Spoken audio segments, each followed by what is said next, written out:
Good evening, everyone. Welcome again to another live streaming of tax training. Tonight, our topic will be the part 2 or the continuation of our discussion last uh, Tuesday. That is about the taxation of these social media influencers. No? And we will discuss, tonight we will discuss the how to avail of the tax treaty. No? And also um, the procedures, no? What are the procedures and the documents for the availment of treaty benefits, and of course, what are the advantages that we can derive from the availment of these tax treaty benefits. No? I would like to say thank you. Yung ating pong subscribers, umabot na po tayo ng 25,300 subscribers. No? So, thank you very much, and we promise to bring you more topics, no, na mag-i-enjoy kayo. Meron na kaming mga ginawa dyan about tax trivia, about parang inano ko na yung iba't ibang klase ng information, no, ano na siya, by topic na, no, may general information, may basic information, then lahat ng klase ng taxes, naka-caption na siya lahat kung ano yung gusto para mas madaling hanapin, no? Okay. Shout out. Good evening po sa mga viewers. Shout out po kay Sir Eugene Cruz. Okay. Good evening daw, ma'am. Pati po kay Ma'am Rodaline Dodo. Okay. A blessed evening daw po, Ma'am Elsa. Okay. And good evening din daw po, ma'am, sabi ni Sir June Sarmiento. Okay. Sila pa lang po, ma'am, yung... Okay, so good evening everyone, and shout out po sa ating mga viewers, no? Ilan yung viewers natin? 15 po. Okay. So shout out po sa ating mga viewers, no? So let's have a continuation or part 2 of our discussion last Tuesday, no? Unahin na natin yung tax residency certificate, no? Ano po ba itong tax residency certificate under Revenue Memorandum Order number 43-2020, because ito yung kailangan para makapag-avail tayo ng tax treaty benefits, no? Ano ba ang una-una, ano ba yung tax treaty? No? So presently we have tax treaties with 43 countries, no? Anong purpose nitong tax treaty? Why is it that we have this with 43 countries? Ang tax treaty po ay agreement between the countries. It is a bilateral agreement. Ibig sabihin, agreement yan sa dalawang bansa na ganito nila itatax yung kanilang mga residents, no? That's why if you want to avail of the tax treaty benefits, dapat mayroon kang certificate of tax residency or tax residency certificate na resident ka sa bansa na yan. Halimbawa, gusto mo i-avail yung tax treaty ng Pilipinas with some other countries, dapat mayroon kang certificate coming from the Philippines. At sino yung nag-i-issue niyan? Yung International Tax Affairs Division po ng BIR na sa national office po natin.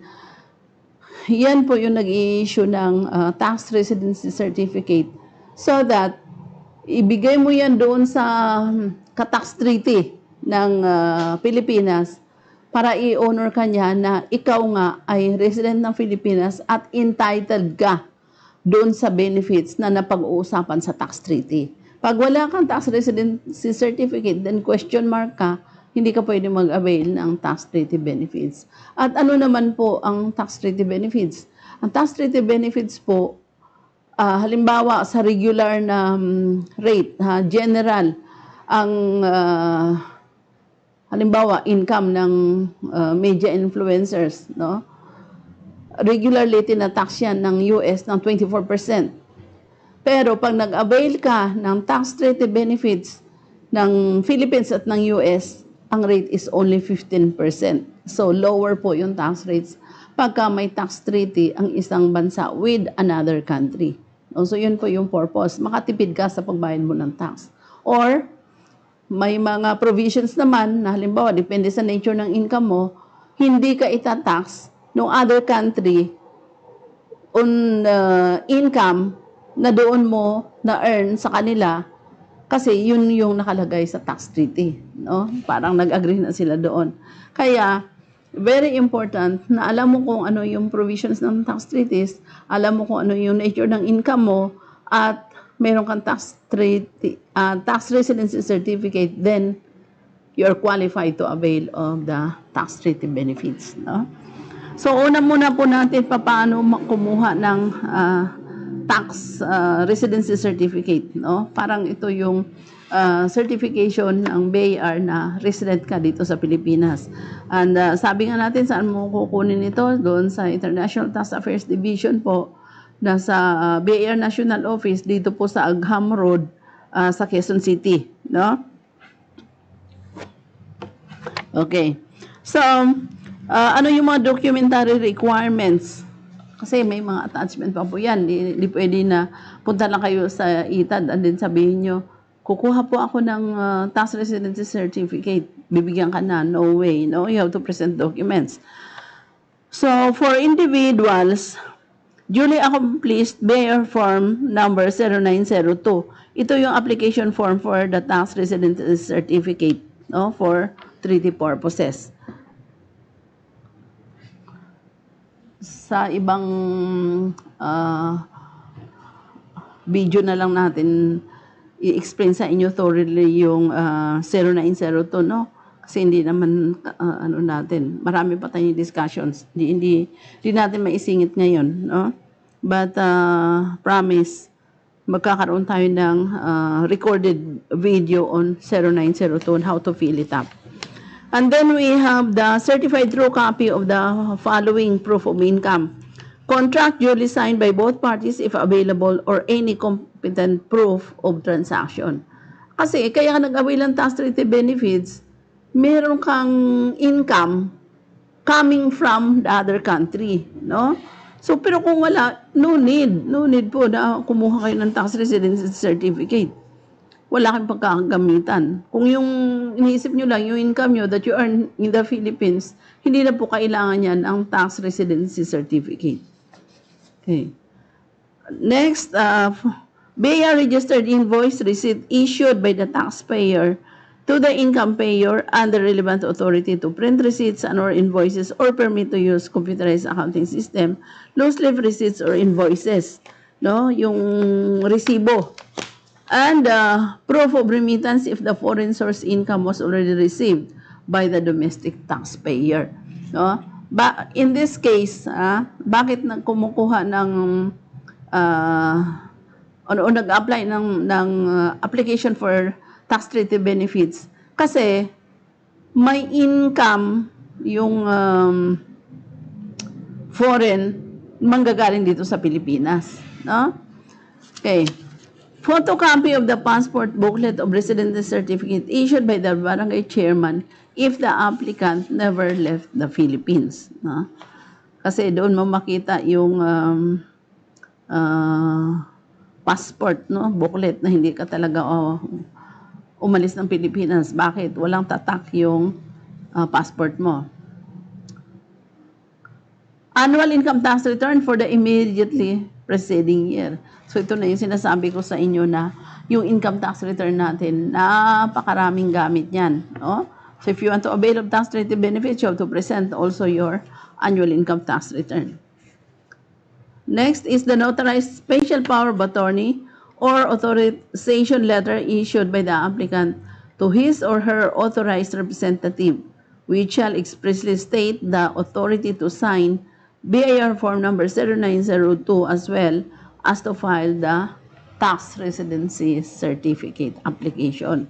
So nakalagay talaga doon sa special power of attorney yung specific na gagawin ng authorized person. Ano yun?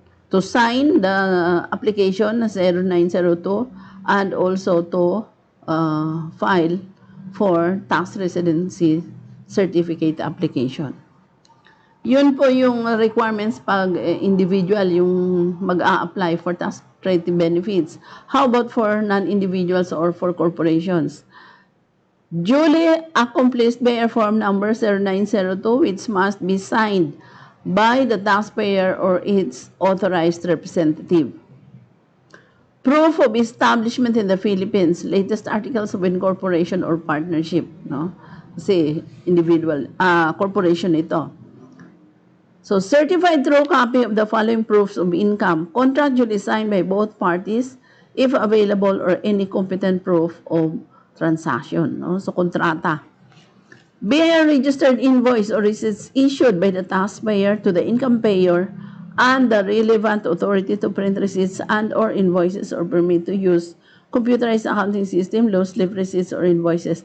Bakit hinahanap ito? Kasi, halimbawa, sa computerized accounting system, pag fully computerized accounting system ka, kasama na doon yung permit to print receipts, no? Kasi nagbibigay na doon ng permit, and then yung range ng serial number ng resibo nandoon nakalagay na.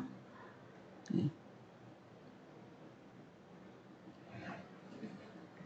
Proof of remittance if the foreign source income was already received by the domestic taxpayer, no? Usually, ano yung mga proof of remittance? Bank remittances, no? And usually, ito yung mga foreign currency denominated sale. Next is list of partners if the applicant is the General Professional Partnership or GPP. Next is annual income tax return for the immediately preceding year. So ito na naman, napaka-importante ng annual income tax return. And then next is the notarized special power of attorney. Or, hindi na to special power of attorney, board resolution ito. No, kasi ano na siya non-individual, no? So, yung number 6, dapat dito is secretary certificate, no? Or board resolution authorizing the representative to follow up BR Form 0902 and to sign as well as to file the TRC application, no? Kasi iba ang corporation, iba yung individual. Yung individual, special power of attorney. Pero yung non-individual, ano na yan? Secretary certificate and board resolution. Okay? So, Section 3, revised guidelines and procedures. Ito na yung proseso po, no? Why is it na pag nag-follow up tayo sa mga government agencies or any application that we apply, very, very important po talaga that we know the procedures. Why? Sometimes, nahihirapan tayo or we fail to get the documents that we want because hindi natin sinusunod yung procedures, no? Or hindi natin alam yung procedures. So instead of letter request, the applicant shall submit together with the required attachment prescribed in the preceding section a duly accomplished BR form number 0902 which shall be signed by the taxpayer or his or her or its authorized representative. Upon receipt of the application, the assigned case officer, so yung application ninyo will be assigned to a case officer in the ITAD, no? International Tax Affairs Division, shall evaluate the completeness of the application and its supporting documents, no? So titingnan niya kung kulang yung application niyo, yung documents na naka-attach or complete, no? The case officer shall inform the applicant of any deficiency in the accompanying requirements within 3 working days, either via registered mail or electronic mail. No? So, very important yung email natin. Ngayon, that's why our new rules of court, no? Accepted na yung notification through email. No? Basta yun yung official email mo. All TRC or Tax Residency Certificate application shall be acted upon within 14 working days, so 2 weeks, from the submission of complete documentary requirements.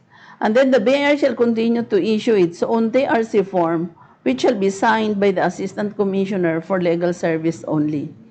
All TRC applications filed with the Revenue District Offices or RDOs or Large Taxpayers Division, LTD, shall be immediately endorsed to the ITAD, no? So, kung halimbawa may mga applications na final sa RDO or sa large taxpayer division, endorse nila kagad sa ITAD. Pero kung kayo yung mag-apply, huwag nyo nang idaan sa RDO, huwag nyo nang idaan sa large taxpayers, diretso na kayo, no? Diretso na kayo kasi yung application ninyo, it cannot be acted upon by the RDO. Hindi naman po sila authorized to process. So, para hindi kayo mahirapan, diretso na kayo sa ITAD, no? Dito sa national office. And then, next is the processing of third-party information. No? So, as the repository of information related to the foreign source income of Philippine taxpayers, the ITAD shall within a reasonable period of time after the close of its taxable year or whenever necessary, convey the relevant information to the concerned RDO or large taxpayer division that has jurisdiction over the applicant or the National Investigation Divisions, the case may be.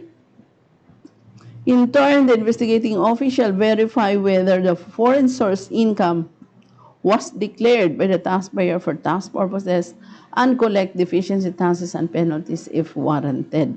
No? So, ano na yung BIR, parang alert na sila on the income, no? Mag-assess na sila kaagad, magpe-penalize. The investigating office may likewise request for information from the Foreign Tax Authority through the Exchange of Information Unit of the ITAD to further verify the accuracy of the declared income. Ano yun? Verification through the exchange of information. And for your information, this is also part of our tax treaty signed between the Philippines and the other country, no? May section yan, I think section 25 ng tax treaties, nakalagay doon yung cooperation on the exchange of information. If based on the information received and or other competent proof obtained, the taxpayer made a false declaration under oath, the taxpayer may be charged with the crime of perjury under Article 183 of the Revised Penal Code, that is a criminal case, and with other appropriate crimes of offenses as may be warranted under existing laws in addition to the payment of deficiency taxes. No? So, kung may findings, no, upon verification, hindi naman pala totoo or fraudulent yung income, then kakaroon ng penalties. To complete the process, the investigating office shall furnish the ITA the results of its investigation within 30 calendar days from the termination thereof. Kasi pag nag-declare ka ng income, may verification pa, verify ng BAR. Treatment of foreign tax credits when taxpayer fails to secure a TRC. Hindi nakakuha yung taxpayer ng tax residency certificate. So what happened? Kasi sabi natin, your tax residency certificate will prove na qualified ka sa tax treaty benefits because you are a resident, no, of the country na mayroong tax treaties. Tax treaties operate to avoid international juridical double taxation in order to encourage foreign investment, among others. International juridical double taxation is defined as the imposition of comparable taxes in two or more states on the same taxpayer in respect of the same subject matter and for identical periods. So bakit ba nagkakaroon pa tayo ng tax treaty application? Bakit hindi na lang diretso pabayaran na lang natin yung taxpayer? Because ang ina-avoid po dito yung international double taxation. Why? Because ang may mga countries na nag-overlap yung kanilang domestic legislation. Ang sabi na nga natin, wala naman talagang international tax laws that collect taxes. But tingnan natin dito sa digitized economy na natin, no? Baka mayroon na tayong international tax laws that will collect, no, the international tax. Yun yung sinasabi ko sa inyo na magbabago yung landscape natin pagdating na sa full implementation ng digitalization. Okay. So what happened, no, if the taxpayer fails to secure the tax residency certificate? Of course, yung benefits na nakasaad doon sa tax treaties, hindi siya pwedeng mabigyan, hindi siya pwedeng mag-avail, no? Okay. So, Either of the contracting states may impose tax on an item of income with or without a limit, and the country of residence is obliged to allow as credit the taxes paid in the other state. So ito naman yung mangyayari. Kasi sabi natin, nagkaroon ng double taxation because yung income earned in the Philippines by a non-resident individual or company, pagdating doon sa kanilang bansa, itatax pa ulit yun. So ano yung pwede mong gawin? Yung tax na binayad mo dito sa Pilipinas, pagdating mo sa ibang bansa, halimbawa Malaysia ka or Indonesia, pwede mo siyang i-claim doon as tax credit pag nagbayad ka na ng tax mo in your resident country. So it bears stressing, however, the treaty benefit shall only be accorded to residents of either or both states. Why? Kasi there are some, no, ngayon ko lang dito nalaman dahil sa international taxation. Ngayon ko lang din nalaman na mayroon talagang mga nagpapanggap, no, to avail of the tax treaty benefits because halimbawa yung country nila hindi walang tax treaty with that certain countries, no? So anong gagawin nila? Mag-incorporate sila ng company doon sa bansa na may favorable tax treaty with other countries so that yung business activities nila doon nila pasa doon sa registered na corporation na yun and makaka-avail siya ng tax treaty benefits, no? Ang problema lang ngayon, marunong na rin yung mga tax authorities natin, pagka nalaman na hindi talaga sila ang beneficial owner, gawa-gawa lang yung company, then tinatanggal nila din yung tax treaty benefits, hindi pinapa-avail, no? Okay. So the grant thereof is not automatic but is subject to presentation of proof of residency of a TRC in a contracting state. So, hindi ibig sabihin na sinabi mo, Pilipino ako, qualified ako dito, mag-avail ako ng tax treaty benefits. You have to prove. Kaya may certificate ka. Failure to establish the fact of residency in contracting state might result in the imposition of the regular tax in the state of source without the benefit of the treaty. At sabi ko nga sa inyo, yung regular tax rate is higher compared to that ng with tax treaty. So to avoid being subjected to regular tax imposed in the source state, Philippine taxpayers deriving income from another contracting state are hereby advised to always secure a TRC and present the same before the foreign tax authority to be entitled to treaty benefits. No? Those who fail to secure a TRC shall not be allowed to claim a foreign tax credits in excess of the appropriate amount of tax that is supposed to be paid in the source state that had the income recipient invoke the provision of the treaty and prove his or her residency in the Philippines. The Philippines should not be made to suffer for the failure of its tax residents to claim treaty benefits. So hindi na magsasuffer yung Pilipinas. Sino magsasuffer? Siyempre yung citizen na hindi claim ng tax treaty benefits niya. Bayaran niya yung mas mataas na tax, no? Kaya nga yung Google Ads, 'di ba accomplish tayo ng W8BN, no? So doon ang halagay naman, may portion doon, may line item doon na if you want to avail of the tax treaty benefits with the US kasi nasa US yung Google AdSense, no? So kung mag-fill up kayo at nilagay nyo doon, ilagay nyo na lang na you want to avail of the tax treaty benefits.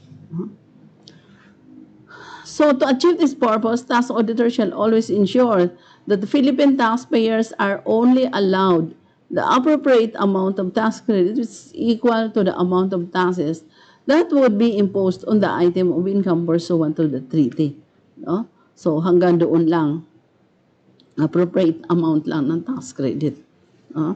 Example, pakita mo sa kanila, Hari. Okay.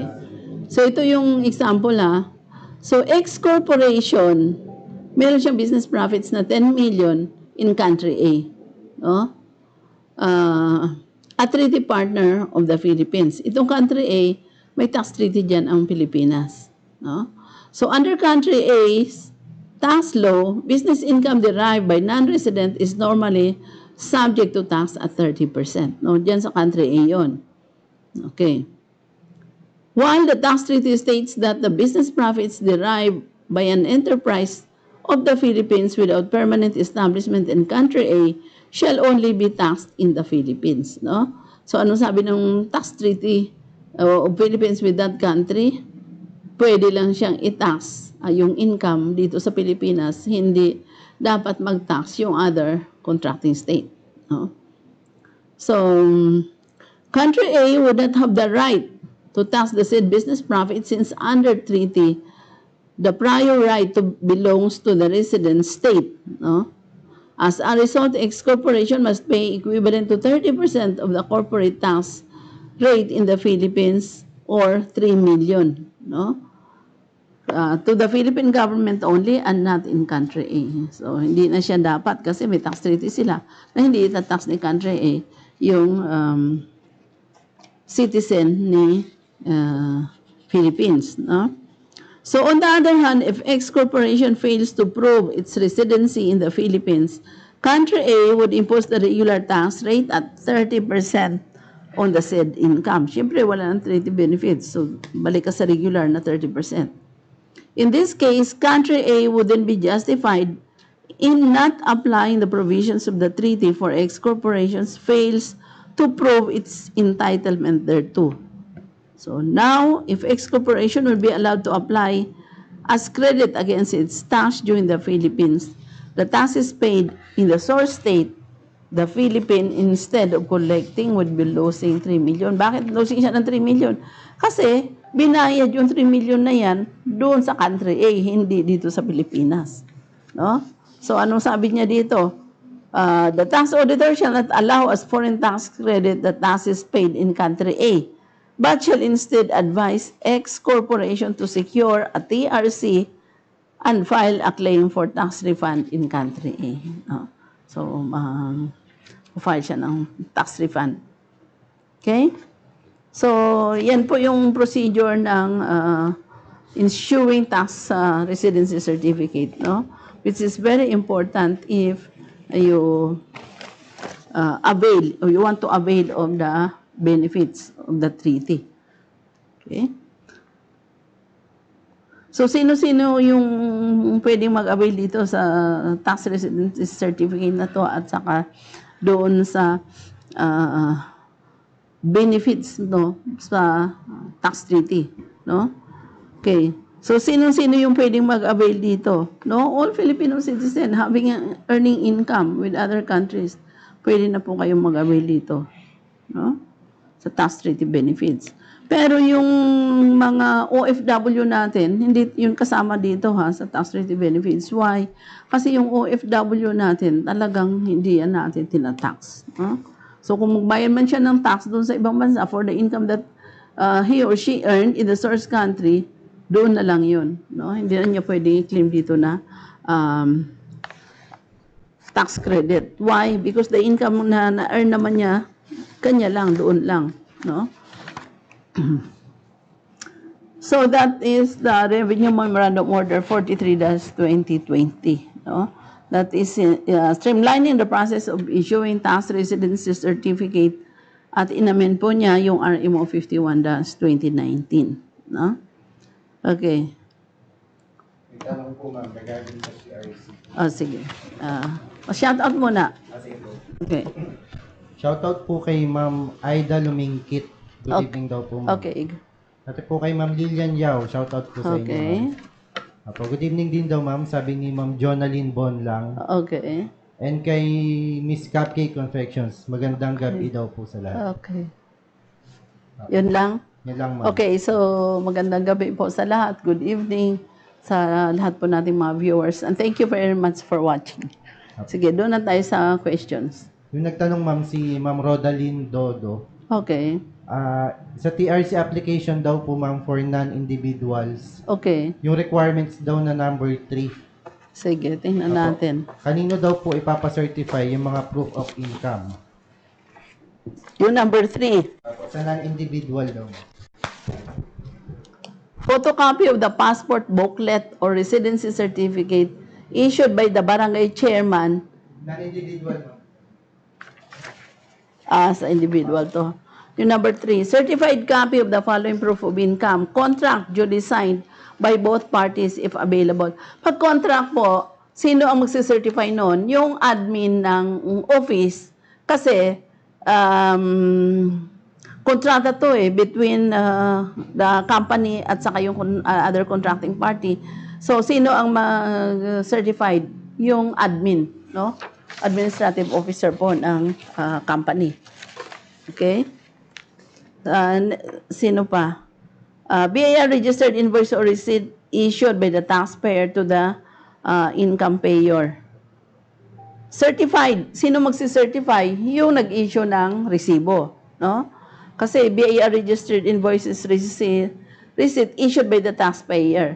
So, since pwede na ito na photocopy kasi hindi pwede na yung original ang ibigay ninyo sa BIR kasi under our bookkeeping regulations, yung original talaga na resibo should be kept by the taxpayer.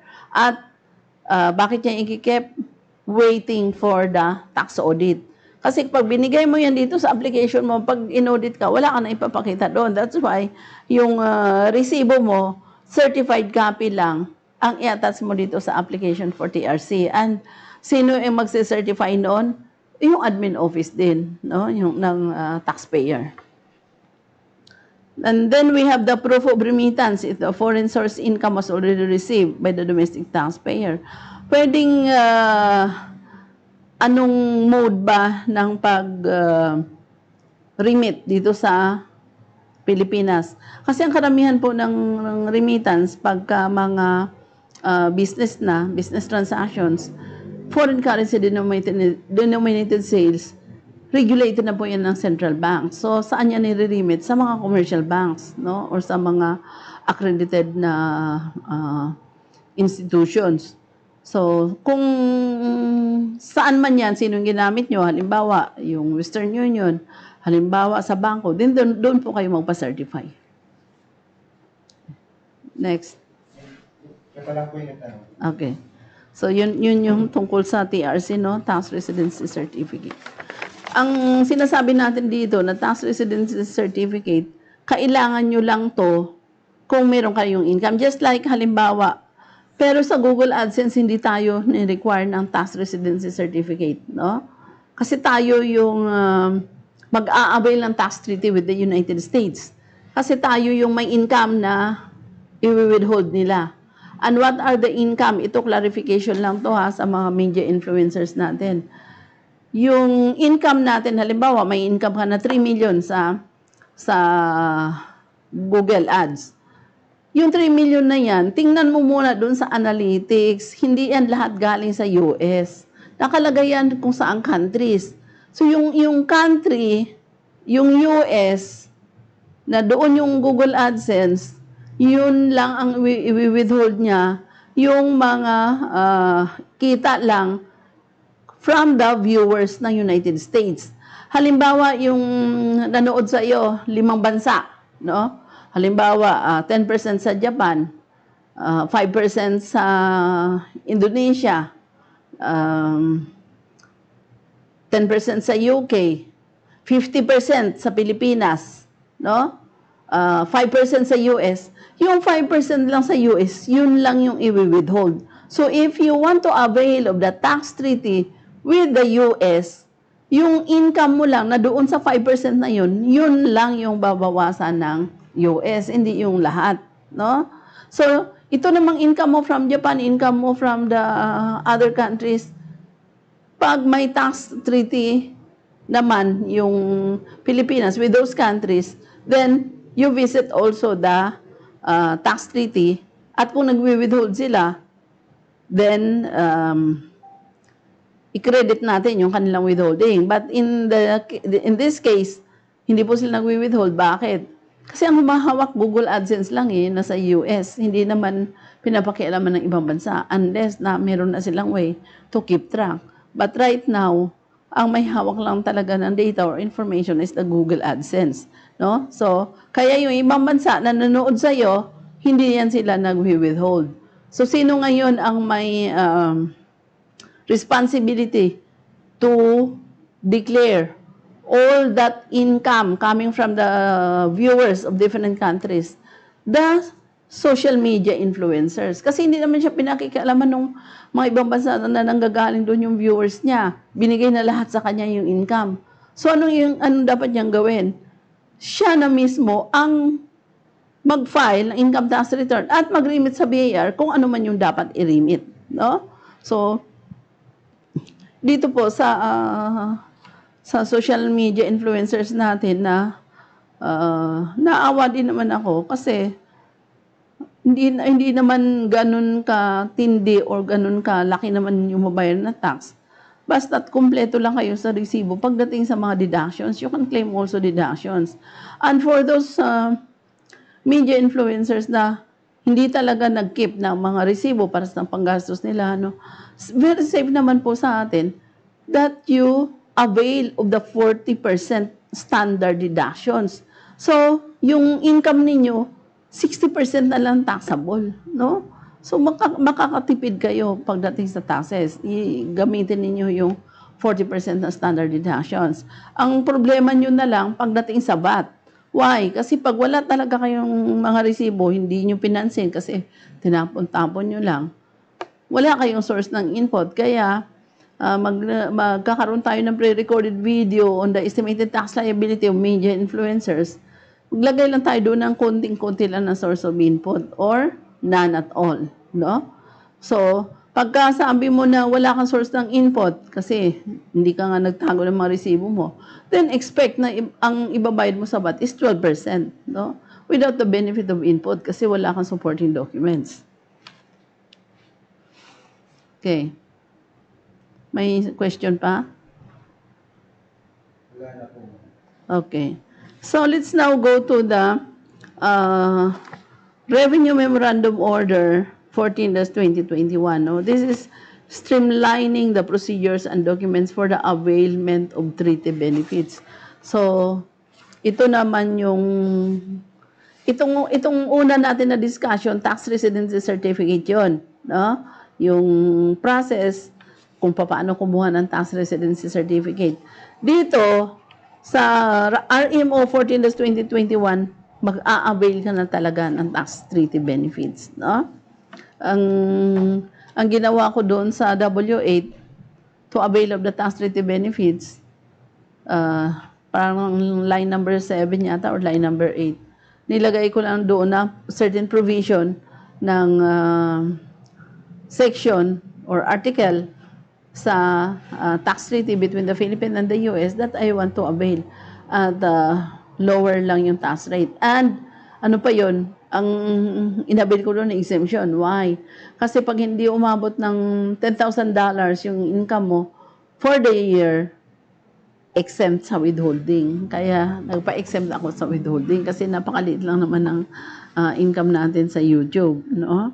So pagka maliit lang po yung income exempt, kaya yung mga media influencers na hindi naman talaga malaking-malaki ang kinikita, don't worry, kasi pagka maliit lang yung kita nyo, might as well, wala pa kayong babayaran ng tax, no? Just like income. Kung hindi naman umabot ng 250,000 yung income mo for the year, wala naman kayong babayaran, no? But, ano yung mandatory doon? You are going to file, no? Pa-file talaga tayo. Okay? So, this Revenue Memorandum Order 14-2021, pinrovide niya dito what are the documents that you are going to attach when you apply for tax treaty benefits. No? Kasi apply mo na, ibig sabihin, you want to avail na of the lower tax rates para yun na yung i-apply doon sa taxes mo. Okay. So, ano tong pronouncement dito, no, sa Philippines, nagkaroon dito ng court decision. At ano yung court decision dito sa Dutch Bank AG Manila Branch versus Commissioner of Internal Revenue? Ano yung question nila dito? Yung availment ng treaty benefits, no?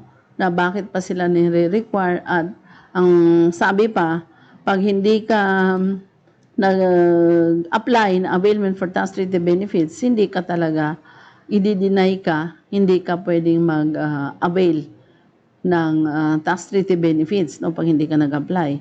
No? So, itong Deutsche Bank versus Commissioner of Internal Revenue, talagang nagreklamo siya. Why is it na hindi siya pwedeng mag-avail ng tax treaty benefits? Signed na, enforced na yung tax treaty na yan because already signed by both countries. So, bakit hindi daw siya papag-abilin, no? I-disallow yung kanyang availment, no? Okay. So, the main issue in this case, the Deutsche Bank versus the Commissioner of Internal Revenue, relates to the implementation of Revenue Memorandum Order Number 1-2000, no? Which requires that any availment of the tax treaty relief must be preceded by an application with the International Tax Affairs Division at least 15 days before the transaction, no? So, bago pa yung transaction i-execute, no, mag-avail na ng tax treaty benefits. So the court said that outright denial of a tax treaty relief for failure to strictly comply with the prescribed period is not in harmony with the objectives of the contracting state to ensure that the benefits granted under tax treaties are enjoyed by duly entitled persons or corporations. No? So while the court did not rule on the propriety of filing tax treaty relief application for the purpose of availing treaty benefits, it however held that at most the TTRA or the tax treaty relief application for the purpose of availing treaty benefits, however held that at most through TTRA should merely operate to confirm the entitlement of the taxpayer to the relief. So ano naman yung defense ng BIR? Yung dapat ipakita niya yung entitlement niya to the tax treaty. No? So in other words, the Bureau may still require the filing of tax treaty relief applications to confirm entitlement, but in a manner that would not unduly divest the taxpayers from availing the intended treaty benefits. Hence, the need for an issuance to update the administrative guidelines for the processing of TTRAs. No? Okay.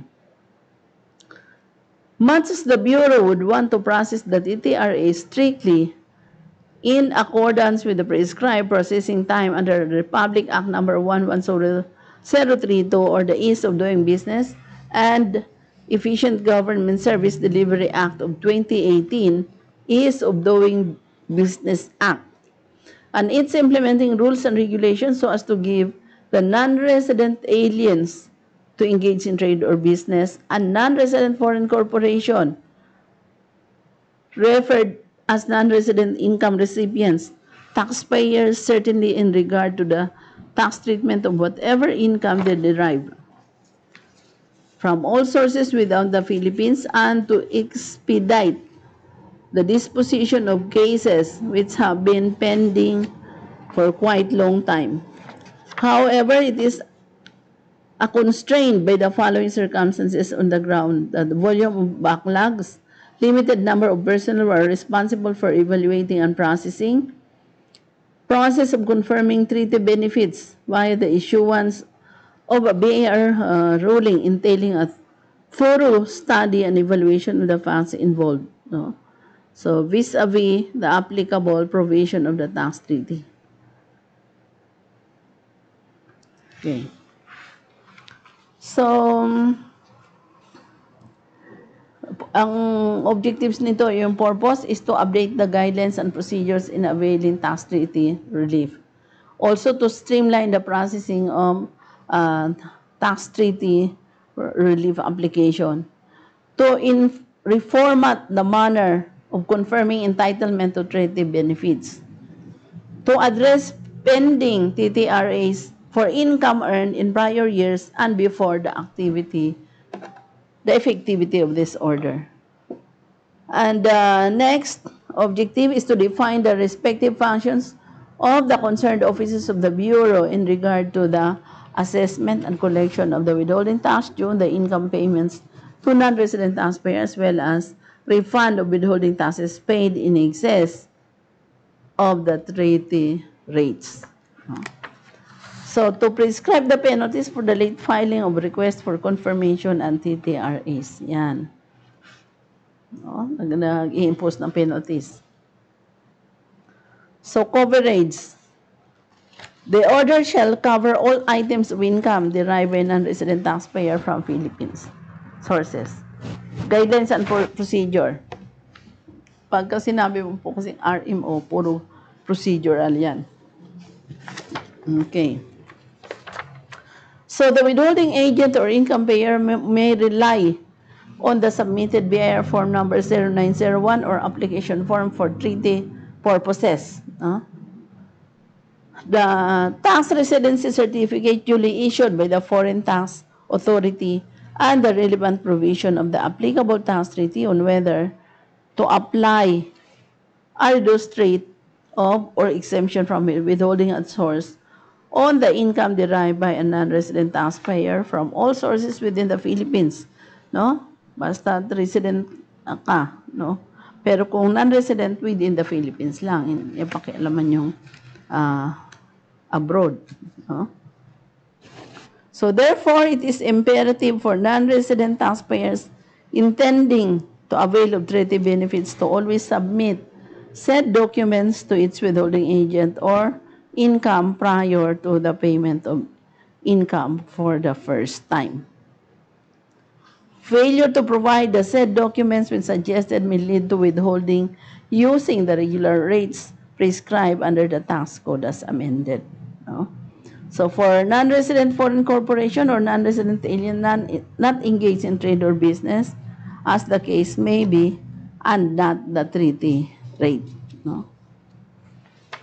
So when the treaty rates have been applied by the withholding agent on the income earned by non-resident, the former shall file with ITAD a request for confirmation on the propriety of the withholding tax rates applied on the term on the item of income.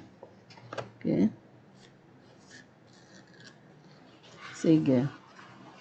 Itong iba mga ano na to depende na sa purpose ng application mo. Okay.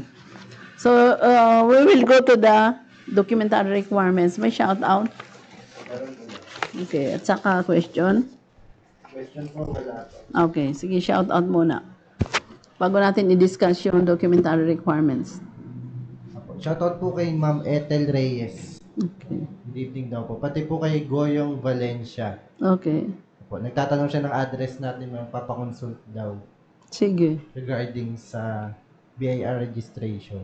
Okay. Sige. And then, si Ma'am Rodaline Dodo. Okay. Very much helpful enlightenment. Okay. We are currently securing TRC. Salamat daw po, ma'am. Kumukuha na kayo ng Siya pa yung TRC. tanong kanina, ma'am. Oo, ano na. So, diretso na po talaga sa ITAD. Hindi na kayo dadaan ng district para, tuloy-tuloy. Okay? Sige, let's now go to the documentary requirements. No? So, iba yung TRC, yung Tax Residency Certificate. Ito, availment na ito. No? Kaya iba documentary requirements dito. So, for the documentary requirements, general, no? Number 1 is letter request. Request ka through letter. Gagawa ka ng letter. Usually, pag gumawa ka ng letter, magda-draft kayo, anong ilagay ninyo? Direct to the point na yung iba, dami-dami pang sinasabi. Direct to the point. So, pag gumawa kayo ng letter request, this is to request na gano'n, explain ninyo, and don't forget the purpose. Excuse me.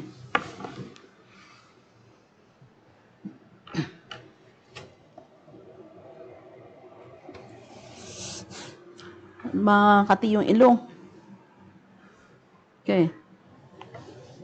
Yun daw yung sinasabi nila pag COVID, parang may cotton ka sa ilong. Tama ba yun, Hari? Sabi lang, walang pang-amoy siya, walang pang-lasa. Sige. Sige. Marami pang may COVID, no? Ng mga clients, nagpi-feedback sila. Dami pang may COVID, kaya ingat-ingat po tayo. So, let's go to the documentary requirements. No? Original or certified true copy of the following document shall be submitted to ITAD. Excuse me. Dali lang.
Okay, so let's continue, no? Okay. So we're still in the documentary requirements. So these are the documentary requirements that you are going to submit to the ITAD if you apply for tax treaty benefits, no? So letter request, direct to the point na po tayo, no? And then sa letter request, ilagay nyo lang ano ba yung nire-request nyo, ano yung kailangan nyo na document, you want to avail of the tax treaty benefits, and then the reason, no? Okay. Application form duly signed by the non-resident income recipient or his or her authorized representative. Itong application form, depende po kung anong nature, no? Mamaya may sample po tayo. And then, ano pa ang kailangan? Tax residency certificate for the relevant period duly issued by the tax authority of the foreign country in which the income recipient is a resident, no? Ang nag-a-apply dito is a foreigner, no? So, ito yung mga kailangan niya. Dito sa tax residency certificate, hindi to ang Pilipinas ang mag-i-issue. Doon sa country of kung saan siya resident, no? Next is the bank documents or certificate of deposit, telegraphic transfer, telex money transfer, evidencing the payment remittance of income. No? So, yung income or the business transactions that has been the object of the availment of the tax treaty benefits, dapat may proof ka. No? So, withholding tax return with alpha list of payees. No? Yung withholding tax return with alpha list of payees. Halimbawa, binayaran na itong foreigner ng income nila. So, dapat kasama doon sa withhold ng tax, ni-remit sa BIR. And of course, may alpha list of payees na nandoon yung pangalan ng person, no? Or company. And then proof of payment of withholding tax. No? Ito yung remittances resibo. And then the notarized special power of attorney or SPA issued by non-resident taxpayer to his or her authorized representative. Kung individual, pag corporation, hindi na to SPA, no? Board resolution na at secretary certificate. Which shall expressly state the authority to sign the application form as well as to file the tax treaty relief application, no? Or request for confirmation. So, additional general requirements for legal persons and arrangements and individuals. Ito yung authenticated copy of the non-resident legal person or arrangements, article, memorandum of incorporation or association, trust agreement. Kaya nga depende sa nature, no? Kung anong klase yung ina-apply mo. Or equivalent document confirming its establishment or incorporation, with an English translation thereof if in foreign language. So, imagine pati yung translation kasi baka German yan, baka Chinese yan, hindi maintindihan. Kaya may translation na, no? Japanese. So, pero believe ako sa yung binili natin na software, Hari. Kasi switch mo lang, nagsasalita na siya ng ibang kung anong klaseng salita na translate na niya kaagad. Alam niyo, may ano na talaga, kaya tama yung word or term nila na artificial intelligence. Why? Kasi very intelligent na talaga yung mga robot, no? At a click lang, i-switch mo lang. Yung whole na text mo, iba na yung sasabihin niya, ibang klaseng salita na, no? Kaya sabi ko, napakatalino ng robot. Okay. Original copy of the certificate of non-registration of company or certified true copy of license to do business in the Philippines. No? Kung may license na siya to do business in the Philippines, duly issued by the Securities and Exchange Commission (SEC) for legal persons and arrangements, or original copy of the certificate of business registration duly issued by the DTI. Pag individual, no? Okay. Yun ang general requirements. Additional general requirements for fiscally transparent entities. Ano yung mga fiscally transparent entities? Mga corporations to, no? It must be emphasized that the recipient of income payments made to a foreign fiscally transparent entities are the owners or beneficiaries thereof, no? Sino yung fiscally transparent entities? Owner, beneficiaries. The provision of the tax treaty is applicable only to the portion that is treated as income of members who are resident of the other contracting state, where the fiscally transparent entity is a resident. No?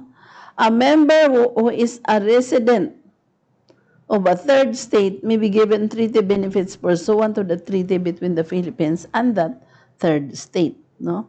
In this case, parang multilateral na, no? Kasi may tinatawag pa siya dito na third state, no? Resident ng third state yung involved dun sa transaction. So, pwede rin mag-apply yung treaty benefits doon, but of course, yun na yung treaty between the Philippines and that third state. Hindi na yung unang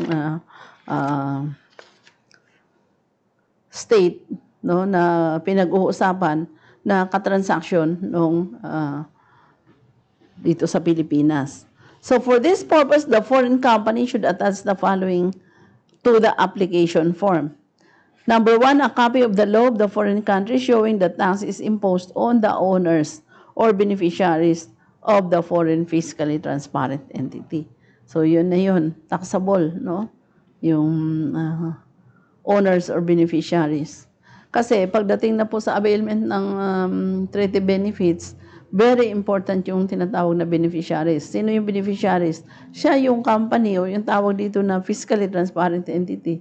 Siya yung mag-a-avail talaga, entitled to the benefits. No? Kasi pag gawa lang yan, just to avail of the benefits, and then walang substance, then yung beneficiaries na to will be questionable. Hindi na siya mabibigyan ng benefits. Okay. List of owner beneficiaries of the foreign entity. Okay. Proof of ownership of the foreign entity. And TRC or tax residency certificate duly issued by the concerned foreign tax authority to the owners or beneficiaries of the fiscally transparent entity. Okay? So, specific requirements. Okay. So, type of income, pagka ang type of income mo is coming from business profits, no, of foreign enterprises, the prescribed application form is BIR form number 0901-P. So, ano ibig sabihin ng P? Profits, no? Okay.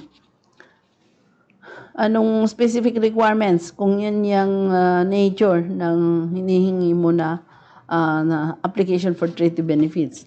So you are going to submit the contract duly executed by the parties or their authorized representative. So importante talaga ang contract. That's why even sa sa transfer pricing, I keep on emphasizing to you the importance of contract. At pag ikaw naman yung gumagawa ng kontrata, be very particular na yung mga provisions, mga terms and conditions na nandyan sa kontrata are binding, no? At saka kompleto.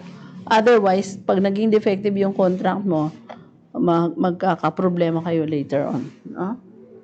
So, contract duly executed by the parties or their authorized representatives, no? Special power of attorney authorizing the signatory or signatories to the contract to sign on behalf of the principal. And then sworn certification stating the following: services provided by the foreign enterprise, place of performance of such services, individuals who render the services on behalf of the foreign enterprise, their positions, designations, and professional background, duration of stay in the Philippines of said individuals. No? Okay. So, nakalagay dyan sa sworn certification. Certification duly issued by the Bureau of Immigration which shall state the dates of arrival in and departure from the Philippines of the individuals mentioned in 3 or passport booklets of the concerned individuals. Okay. So, certificate of completion of the project duly signed by the income recipient and duly accepted by the domestic income payer.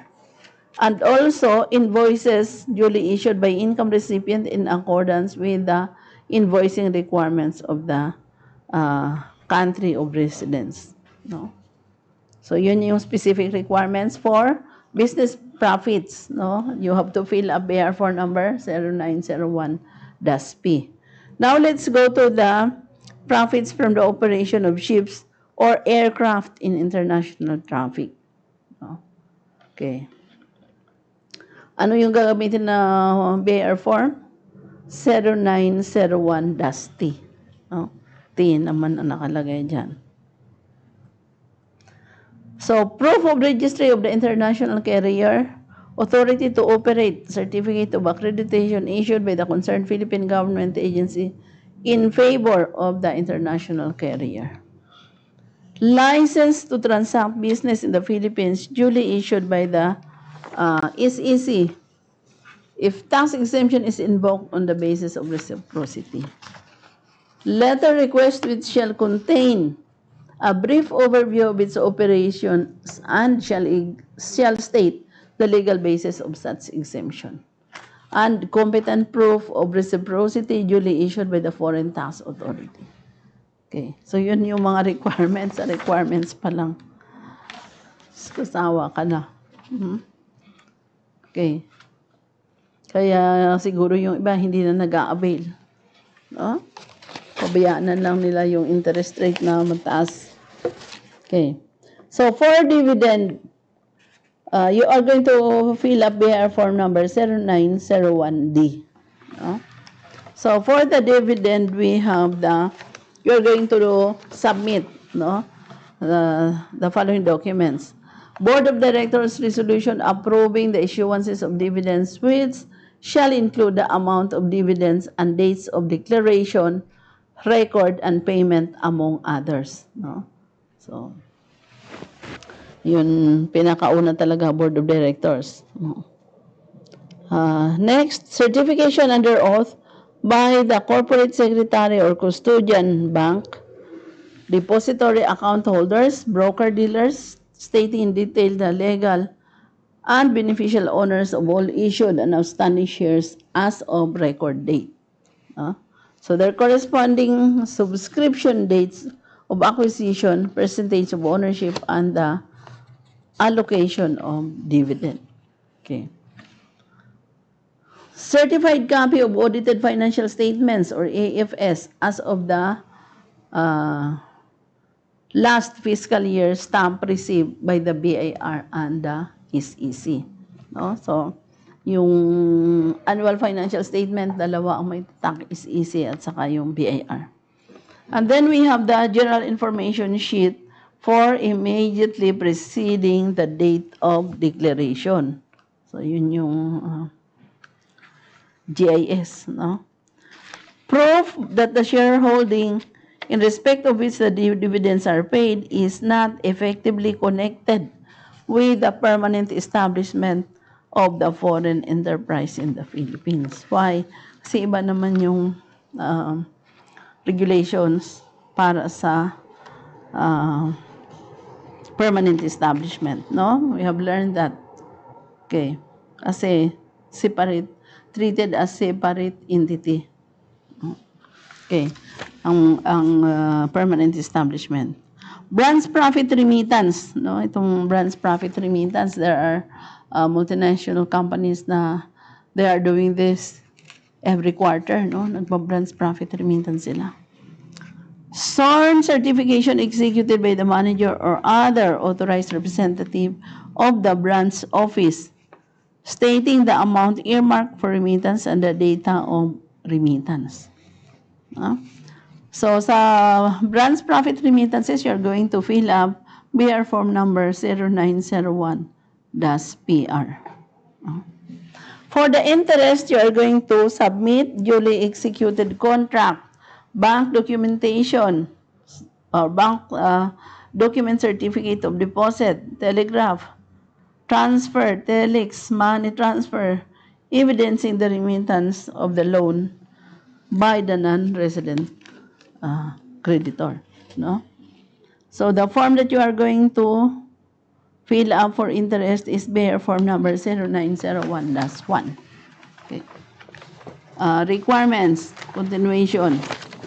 Proof that the debt claim in respect of which the interest is paid is not effectively connected with the permanent establishment of the foreign enterprise in the Philippines. Proof that the interest rate is arm's length if the debtor and creditor are related parties. Okay. Imagine may proof pa ng interest rate na arm's length. So ano yun? May analysis, no? Documents. So royalties. For the royalties, license agreement duly executed by the parties, proof of ownership or interest over the licensed product, no? Just like patent, copyright, trademark, trade name, and others. Proof that the right or property in respect of which the royalties are paid is not effectively connected with the permanent establishment of the foreign enterprise in the Philippines. And then for the capital gains, you are going to use the BR Form 0901C. No? Ano naman po yung attachment sa capital gains? Contract duly executed by the parties. So, importante talaga yung contract, always. Special power of attorney authorizing the signatories to the contract to sign on behalf of the principal. Next is notarized corporate secretary. Yan. Certificate stating the non-resident taxpayers' percentage of shareholding prior to the transfer or alienation of shares. The date and mode of acquisition. Original subscription, subsequent transfer, or by way of stock of property or any equivalent. Okay. Stock certificates, no? Kasi capital gains ito. Deed of trust, nominee agreement executed between the nominee shareholder and the beneficial owner of shares. General information sheet of the issuing corporation for the year immediately preceding the date of transaction. Audited financial statements, EFS, of the issuing corporation, partnership, or trust for the taxable year immediately preceding the year of transfer stamp received by the VAR. Okay.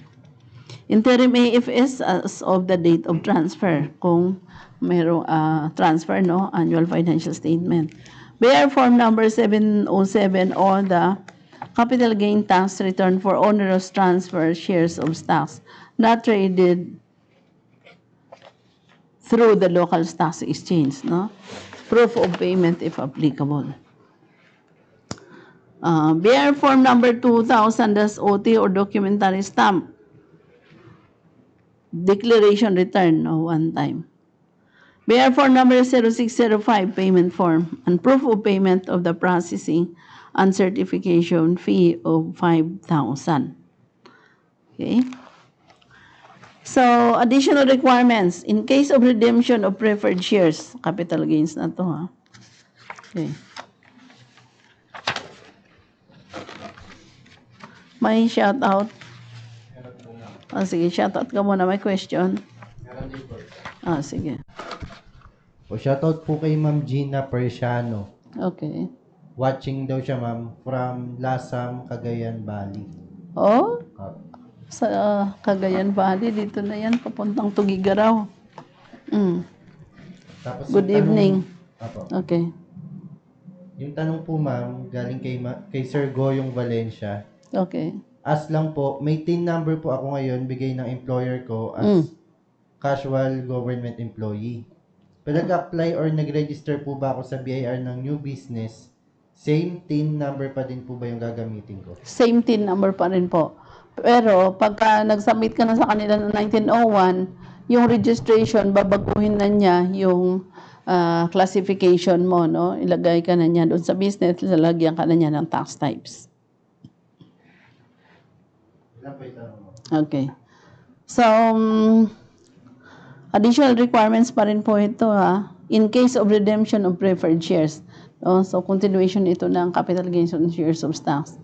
So, in case of redemption of preferred shares, notarized parang in this case, binili ng corporation uli yung sarili niyang shares, no? So, kailangan yung notarized board of directors resolution authorizing the redemption or buyback of shares. No? And then, articles of incorporation and bylaws of the issuing corporation. So, in case of exchange, ito naman exchange, hindi sale, ha? Annual financial statement of the transferor, no? As of the end of the immediately preceding year and as of the date of exchange. AFS of the transferee as of the end of the immediately preceding year and as of the date of exchange. No? Kasi ang exchange is also taxable. No? In case of merger or other types of business restructuring. Okay, so restructuring documents, approved plan and or articles of merger or consolidation. No? Corporate reorganization. And then certificate of any document duly issued by the company register or any relevant government agency approving or consenting to the corporate restructuring. No? Ito naman, in case of dissolution and liquidation, notarized board of directors, resolution authorizing the dissolution and liquidation of the company, certificate of dissolution duly issued by the SEC in case of voluntary dissolution. Okay.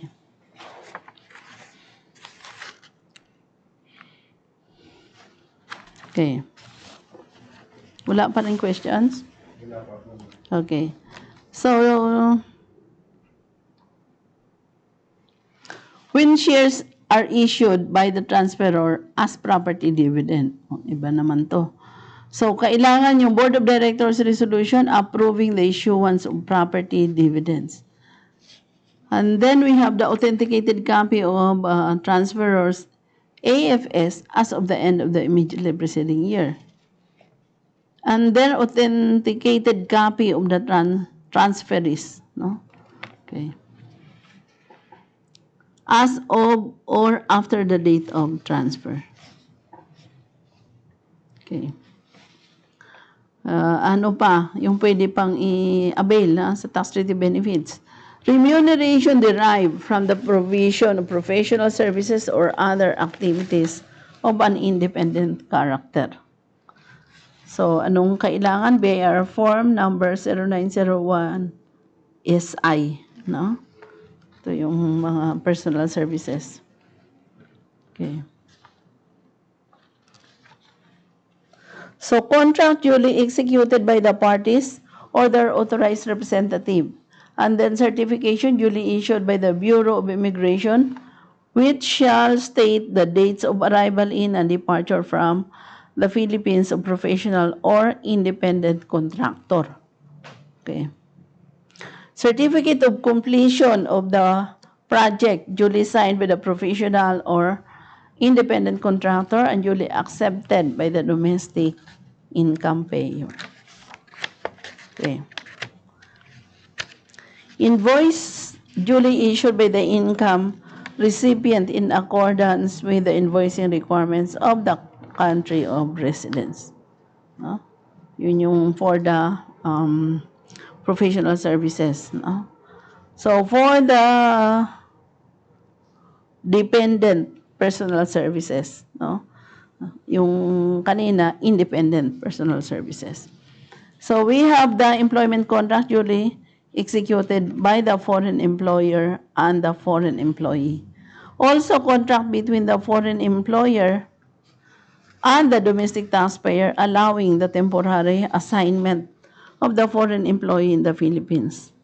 And then secondment, agreement duly executed by the foreign employer and the foreign employee secondly. No?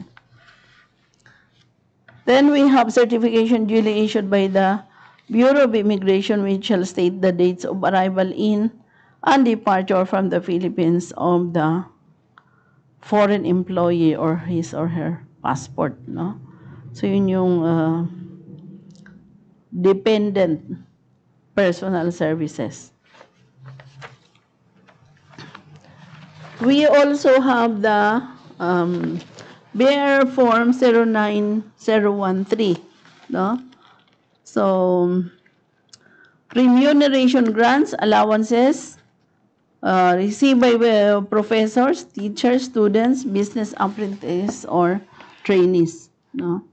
So, employment contract between the professor, teacher, researcher, and the domestic income payer. Certification duly issued by the Bureau of Immigration, which shall state the dates of arrival in and departure from the Philippines of the professor, teacher, and researcher, no? Or his or her passport booklet. O yun yung sabi ng 0901 S3. Okay. Income earned by entertainers, artists, sports person, or other temporary visitors. So, contract duly executed by the parties, permit or license issued by concerned Philippine government, proof of exemption from tax, no? Proof that the visit to the Philippines is wholly or substantially supported. Okay. So, you are going to use BR form number 0901-S4, no? Kasi services pa rin siya. And then, BR form number 0901 on other income, no? So, anong kailangan? Contract duly executed by the parties, and then the special power of attorney authorizing the signatories to the contract to sign on behalf of the principal. Okay. So, the Bureau reserves the right to request additional documents which are deemed necessary for the proper disposition of the case.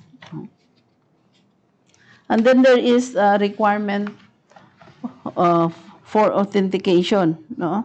As documents executed in foreign country must either be authenticated by the Philippine Embassy station therein or apostilled if the said foreign company is a signatory to the convention abolishing the requirement of legalization for foreign public documents, no? In order to be acceptable. So, manner of granting and denying treaty benefits. No? So, kailan ba yung application mo na granted or denied? Okay.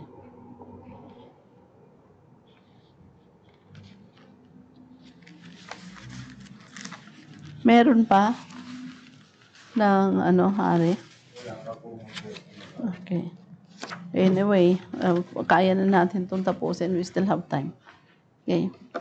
So, ano itong mga requirement for authentication? Anong ino-authenticate dito? Of course, the documents that we are going to submit to avail of this tax treaty relief, no? All documents executed in foreign country must either be authenticated by the Philippine Embassy station therein or apostilled if the said foreign country is a signatory to the convention abolishing the requirements, no? So, manner of granting and denying treaty benefits. To streamline the process of confirming entitlement to treaty benefits or confirming the correctness of the withholding tax rates applied on particular item of income, the BIR shall issue a certification duly signed by the Assistant Commissioner for Legal Service in lieu of the usual ruling and compliance check report, no? So the ITAD shall always ensure that a loose documentary stamp provided by the applicant is affixed on the certificate before releasing it. Okay. So in cases of denial or a ruling of first impression, be a ruling signed by the commissioner or authorized representative, which shall contain the factual and legal basis. Okay. So, yun yung mga tax treaty benefits, no? Okay. ITAD should only issue the certification of BIR ruling to the filer, non-resident income recipient or withholding agent, or his or her its authorized representatives, no? As mentioned in the application form. So, any representative not mentioned in the said form shall be allowed to receive the certification or ruling, no? Provided he or she is equipped with notarized special power of attorney. Okay.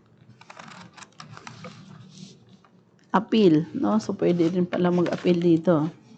Okay.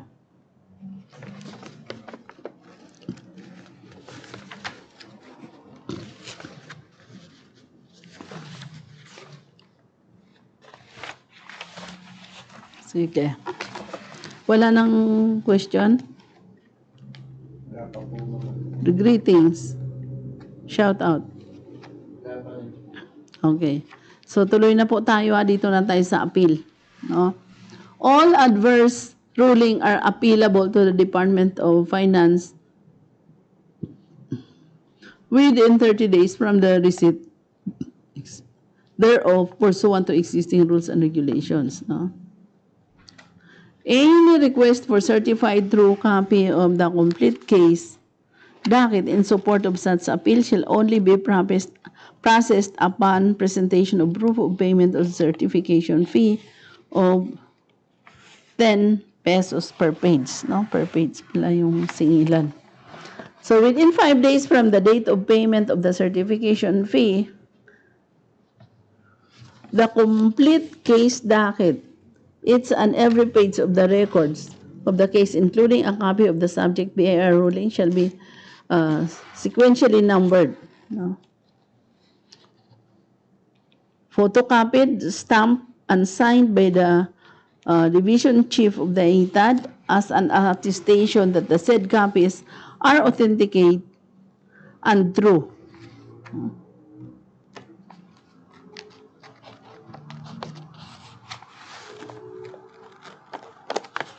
Okay. So, evaluation of pending TTRA for income earned in prior years. Sino yung in charge talaga sa evaluation? The ITAD, no? Okay. So, while the court held in the case of Dutch Bank, AG Manila Branch versus Commissioner of Internal Revenue that the TARA should merely operate to confirm the entitlement of the taxpayer to the relief. It did not give a blanket authority upon taxpayer to request for such confirmation whenever it or she deemed appropriate. No? So, by virtue of this order, taxpayers with pending TTRAs for income earned in 2020 and prior, including those with notice of archiving, are given 3 months from the receipt of a final notice to submit additional documents or fiscal notice or from the effectivity of this order.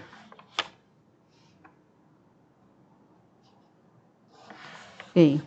So, failure to submit request documents would result in the automatic denial of the TTRA for failure of non-resident income recipient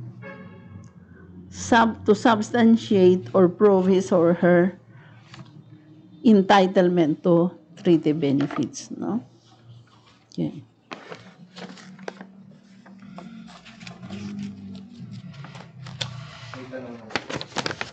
Sige.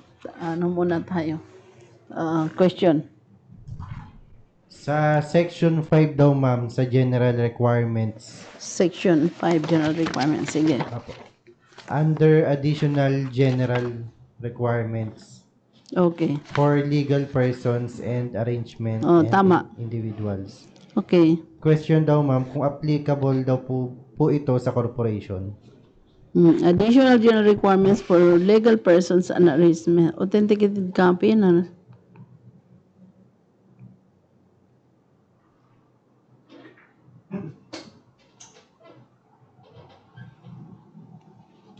Anong tanong niya? Applicable daw po yung mga requirements na yan sa corporation. Opo. Kasi ano to general requirements. So, pwede siyang sa individual, pwede siyang sa corporation. No? Kasi nakalagay naman dito, duly issued by the Securities and Exchange Commission.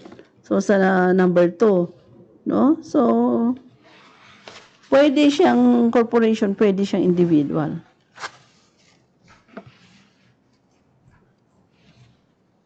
Okay?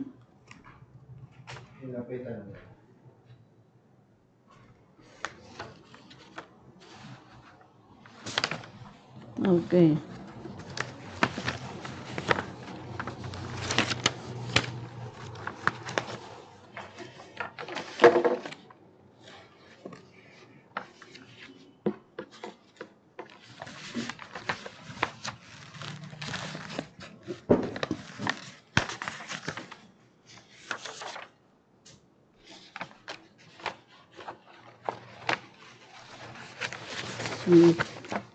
Okay, so doon na tayo sa other responsibilities of the assessment arms of the Bureau. No? So the ATAD evaluates all requests for confirmation and TTRA based on the documents submitted. No? So by withholding agent or non-resident taxpayer. If in the course of audit, the tax auditor finds any inconsistencies in the facts and the representation made as basis of the previously issued certificate or ruling, it shall be the responsibility of the tax auditor to inform the ITAD of such findings. No? So ITAD shall reevaluate the case and accordingly issue or an amendatory certificate or ruling. Okay.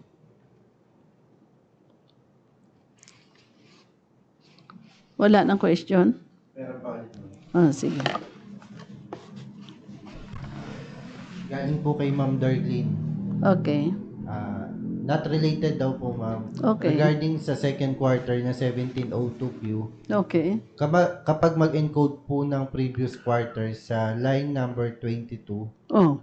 taxable income this quarter po ba ako magbe-base ng first quarter?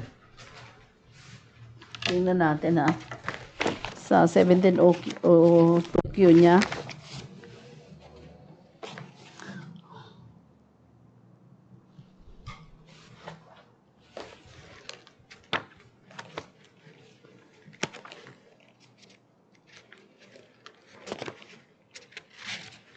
Okay.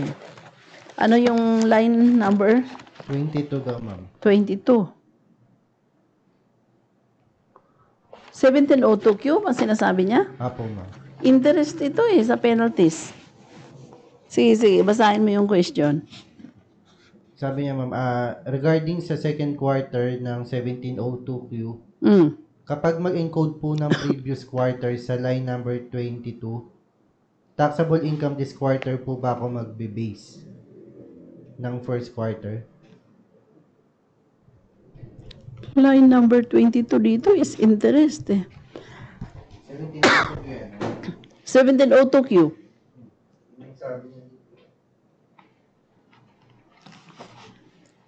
Baka 1701Q. Kasi 1702Q, yung line number 22 niya is interest, hindi yung sinasabi niya na previous quarter. Iba.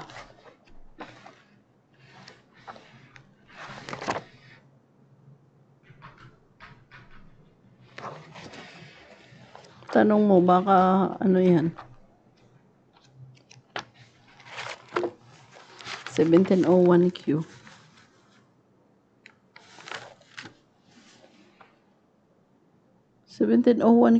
Line number 22 din is citizenship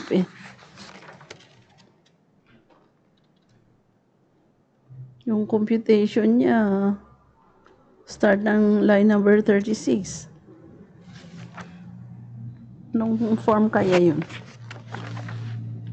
Para yung iba. Chinek ko dito, ma'am, sa ABIR. Meron na yung may C sa dulo, ma'am. Iba. Iba tong ginawa mo. Yan yung luma pa siguro yan. Hindi, 2018 siya, NCS version. Dito sa ABIR, nakalagay July 2008. Ay, luma na form yan. Ito yung bago, yung 2018. Tingnan mo, baka may bago yan sa 17, yung sa EBIR. Baka hindi pa sila nag-enhance. Dalawa nandito, ma'am, isang 2008, isang 2018. O yung 2018 na 1702Q. Ano yung nakalagay sa line number 22?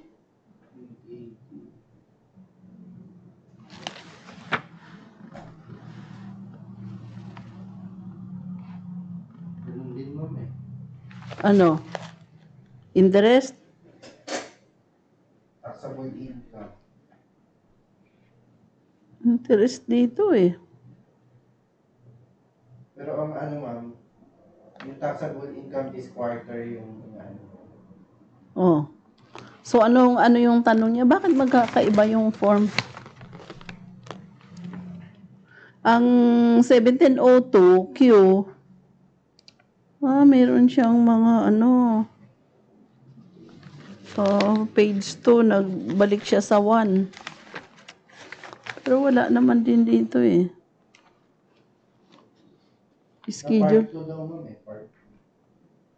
Part 2. Kaya nga, part 2. Sa part 2 dito, ito, line number 14, income tax due. Line number 15, unexpired, excess, prior year's MCIT, or regular or normal income tax rate.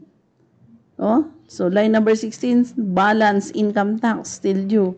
17, add income tax due. 18, aggregate income. 19 less total tax credit. 20 net tax payable. 21 surcharge, 22 interest, 23 compromise. No, iba yung nakalagay. Yan sa 1702Q yan. Sa ABIR forms na, di ba eh? Anong nakalagay sa line number 22? Yun ma'am, yung tinutukoy niya ng taxable income this quarter. Pero chinek ko ngayon yung website ng BAR. Yan yung nasa atin mo, 2018. Oo nga. Hindi sila tignan. Hindi sila pareho, no? So, sige. Anong question niya? Ang question niya ma'am, dun daw sa ma'am pag mag-encode po ng previous quarter, taxable income this quarter po ba ako magbe-base? Ng first quarter? Yung first quarter ang ini-encode niya ngayon. So, taxable income this quarter, oo. Kung sa first quarter ka pa lang. Pero ang ginagawa mo yun, second quarter na di ba? Apo ma'am. Itong August. Oh. So, second quarter sabi niya dito. second quarter na. Taxable income second quarter kasi i-add mo yung previous Yun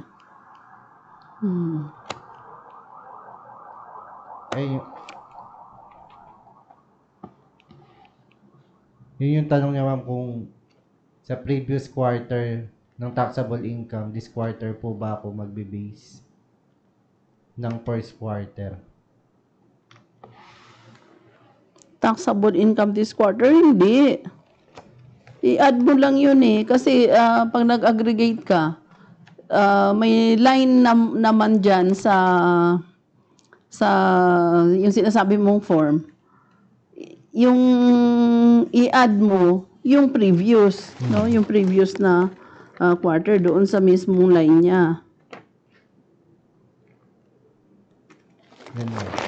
Iba dito Hindi natin balikan natin yan, Hari. Para i-reconcile lang natin yung forms kasi bakit magkaiba sila? Pareho naman galing to sa galing sa website. Oh? Pag sa ABIR, ma'am, iba na. Sige. Sige po, balikan na lang namin yung tanong nyo because magkaiba yung forms na nandito sa amin ngayon Hindi tayo pareho. No? Sige, next. Yun pala po. Okay. So, natatapos na to. So, tapusin na lang talaga natin, Okay. So, nakalagay dito yung responsibilities of the assessment arms of the Bureau because yung ITAD evaluate the request for confirmation ng tax treaty relief, no? Based on the documents submitted by the withholding agent or the non-resident taxpayer. So, during the audit, pagka yung examiner finds inconsistencies, anong gagawin? Magkakaroon ng penalty o mag-i-impose sila ng penalties. No? Kasi hindi naman ibig sabihin na yung mga sinabit na documents ng taxpayers will be accepted as it is. It will also be subjected to audit and verification. And it found na may mga discrepancies, impose ang BAR ng penalties. No? So, what are the other applicable taxes? Sa processing po ng request of confirmation ng TTRA, the BIR may likewise determine whether the subject transaction is subject to other internal revenue taxes. No? So, ito yung VAT, other percentage tax, subject ba siya ng dog stamps, subject ng donor's tax. In case na subject, kukolektahin din po yun ng BIR. No? There is already a penalty for the late filing of request for confirmation. No? So, failure to file request for confirmation within the period prescribed shall be subject to penalties. No? Taxpayer may likewise charge with the crime of perjury under Article 183 of the Revised Penal Code and with other appropriate crimes or offenses as may be warranted under existing laws. No? In addition to the payment of deficiency taxes for failure to supply correct and accurate information. Okay. So for dividend, interest, royalties, submission of certificate of residency for treaty relief form shall be discontinued. So yung dividend, interest, royalties, hindi na kailangan ng certificate of residency. No? Okay. Pero, pagka yung previous na certificate of residency form, still forwarded to the concerned revenue district offices for compliance check.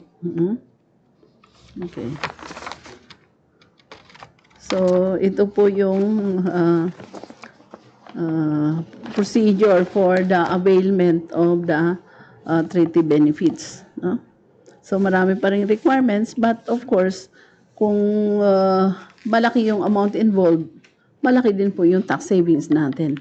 No?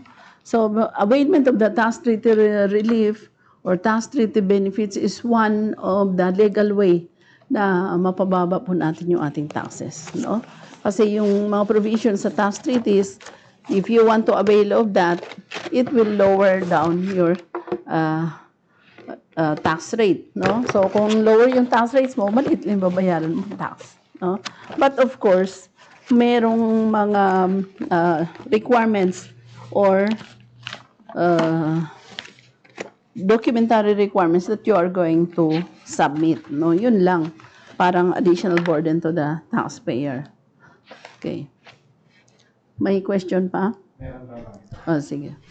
Ma'am, kailan daw po ang deadline ng submission for application? We are applying for dividends and royalties earned in 2020. Next year, April 2022 po ba? Sandali lang ha. Dito yan sa availment ng tax treaty ha. Kasi yung unang mga requirements, ang sabi nila, before the transactions, you have to you have to apply. No? So,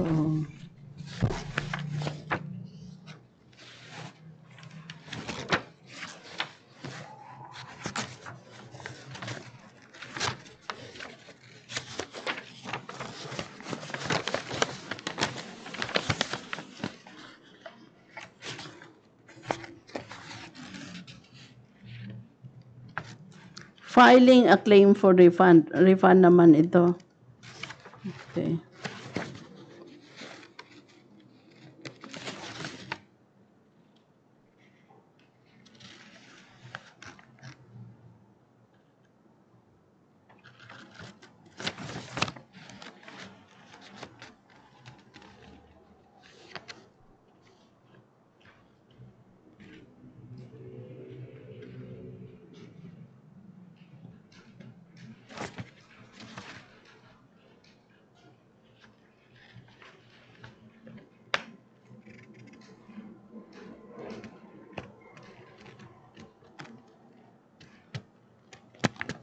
Dito, request for confirmation. Processing request for confirmation under TRA.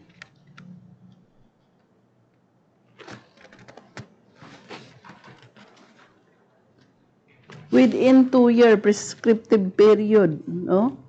All claims for refund. So, refund naman ito. Shall be filed within the 2-year prescriptive period provided under Section 229. No?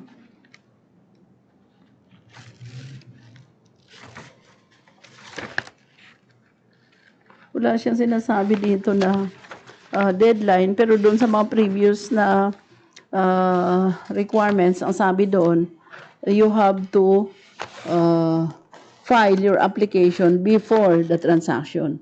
No? Before the transaction, ibig sabihin before the uh,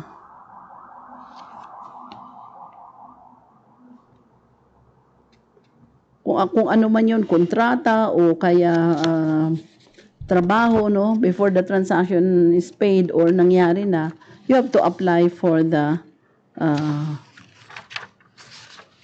tax relief, no, tax treaty benefits.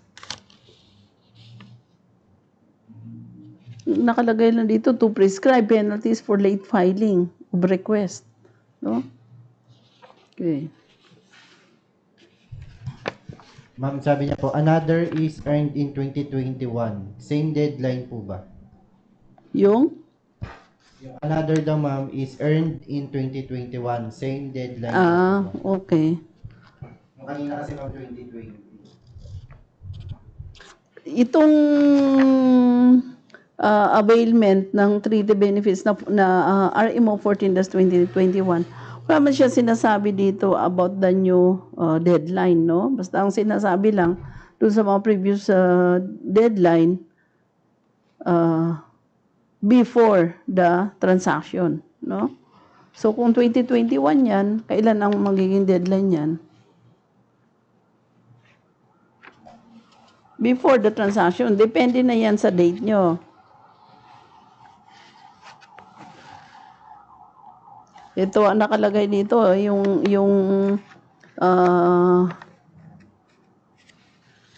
ito, the request for confirmation shall be filed by the withholding agent at any time after the payment of withholding tax. Shall in no case be later than the last day of the 4th month following the close of its taxable year. Oh.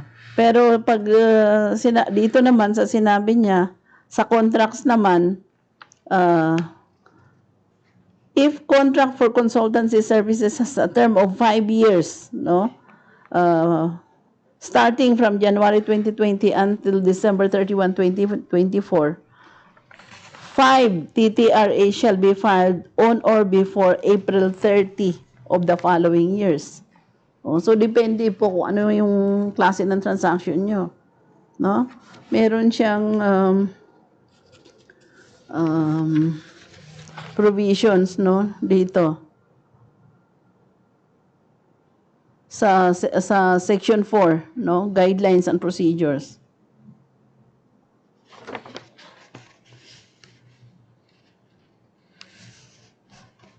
Okay.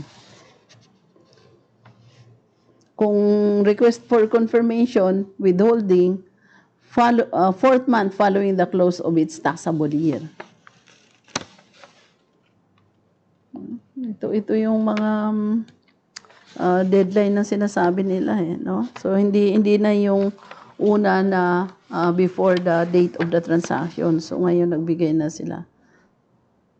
TTRA shall be processed within 4 months from the submission of complete documents. Sa part naman to ng ITAD, no? 4 months yung kanilang hinihingi na processing.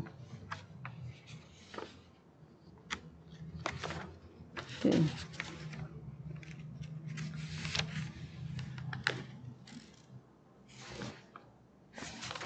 Okay.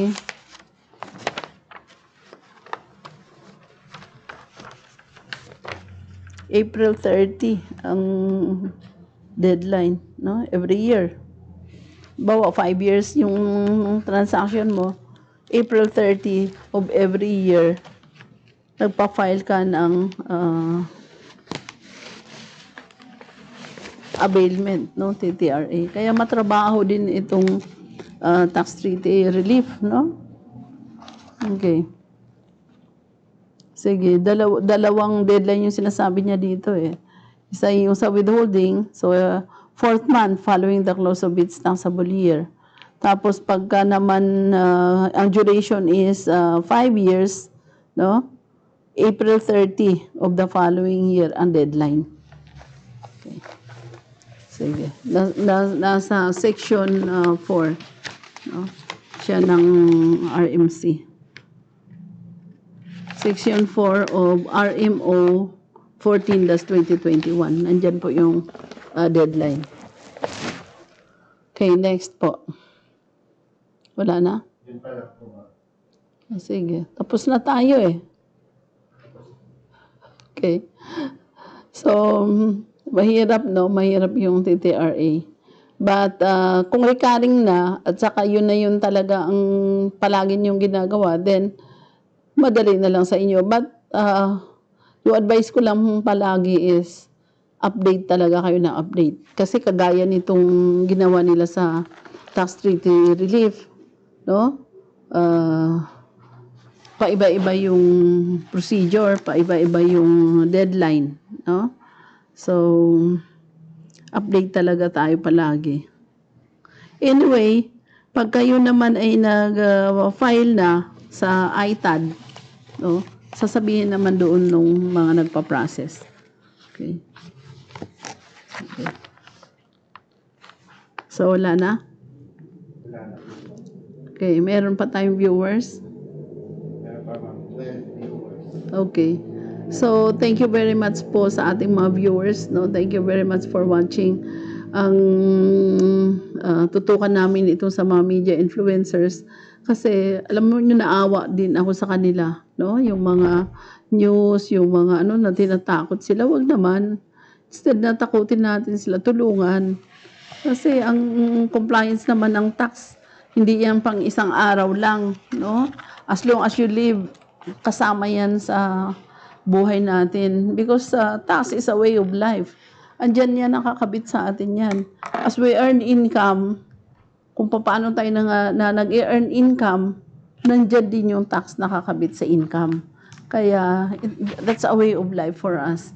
So, tulungan na lang natin paano, siguro magkaroon kami ng mga pre-recorded video on how these media influencers compute their tax liabilities and also kung paano sila mag-record sa books of accounts and then ano yung mga magagawa nila para makapag-comply, no?